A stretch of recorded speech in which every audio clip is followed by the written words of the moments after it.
With more virtual sales conversations occurring these days than ever, what can you do to make sure that you maximize the productivity and the efficiency of your efforts in that conversation, in that sales opportunity? In a previous video, I shared what you can do before a conversation to help the buyer be ready and have expectations for the experience. But what do you have control over? What can you do so that you are best prepared?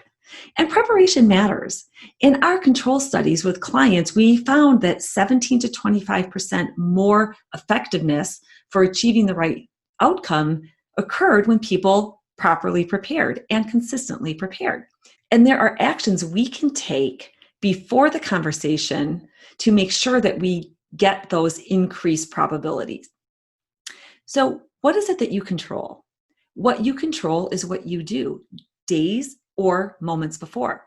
So we're going to break the preparation into two levels for these virtual sales. So in advance, as I shared in a previous video, prepare the buyer, and we have to prepare ourselves. And there's two levels to that preparation. There's the preparation that we can do in advance, hours, days, even a week in advance.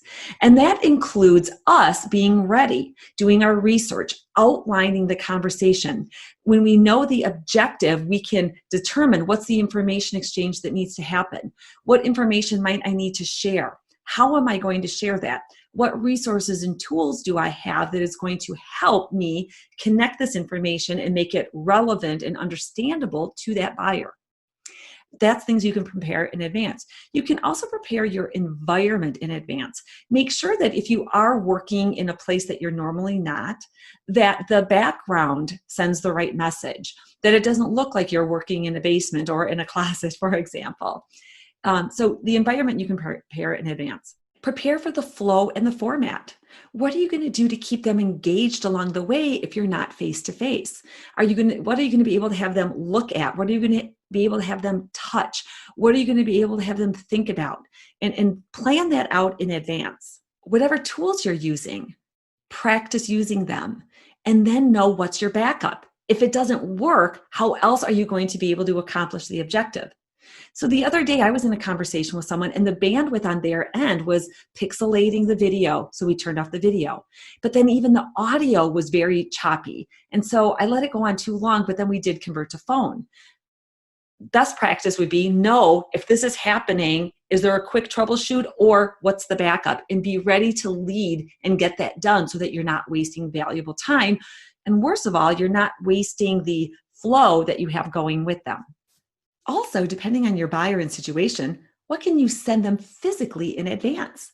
I have one advisor in New York who got an important virtual meeting with a center of influence, and he sent him lunch to be delivered to him in advance. That sure caught their attention.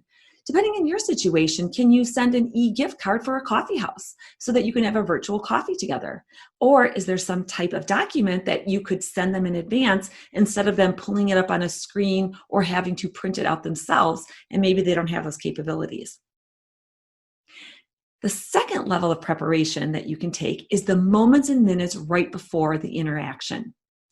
It's the things that you can do to make sure that you are ready to engage them, whether it's audio or video. So first of all, get on whatever platform you're using a few minutes early. If it's that buyer's first time using that platform, they might be on early to make sure that they can troubleshoot and that it's going to work for them. So be there early so that you can help them and not waste precious schedule time. Second thing is get rid of all your distractions. Remove things out of your eyesight that might cause you to avert your eyes or to pull your brain away from the information and conversation exchange that's happening. I already mentioned making sure the environment is acceptable, but also make sure you're physically acceptable. Depending on who your buyer is, what are their expectations of looking at you?